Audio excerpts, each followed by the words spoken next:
বিএনপির মহাসচিব মির্জা ফখরুল ইসলাম আলমগীর বলেছেন, পার্শ্ববর্তী দেশগুলোর সঙ্গে ভারতের সম্পর্ক ভালো যাচ্ছে না। এর অন্যতম প্রধান কারণ, ভারত সবসময় এই দেশগুলোর সঙ্গে প্রভুত্বের রাজনীতি করছে।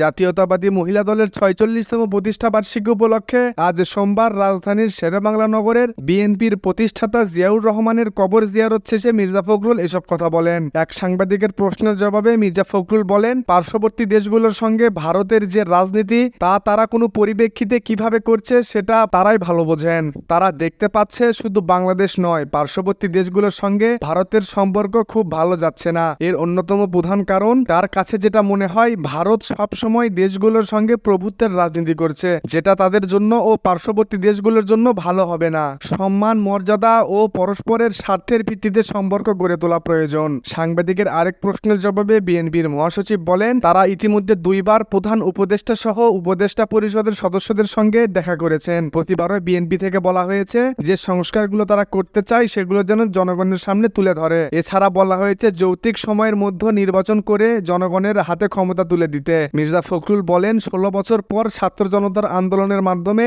দেশে ফ্যাসিবাদ থেকে মুক্ত হয়েছে। এই বিপ্লবের নারী, শিশু সহ দেশের অসংখ্য মানুষ প্রাণ হারিয়েছে। যে স্বাধীনতা অর্জন হয়েছে তা সুসংহত করতে, গণতন্ত্র প্রতিষ্ঠা করতে রাজনীতিবিদ মহিলা দলের সংগ্রাম অব্যাহত রাখতে হবে। এ সময় আরো উপস্থিত ছিলেন বিএনপির স্থায়ী কমিটির সদস্য সেলিম রহমান, এজেডএম জাহিদ হোসেন, মহিলা দলের সভাপতি আফরোজা আব্বাস, সাধারণ সম্পাদক সুলতানা আহমেদ সহ সংগঠনের বিভিন্ন পর্যায়ের নেতাকর্মীরা।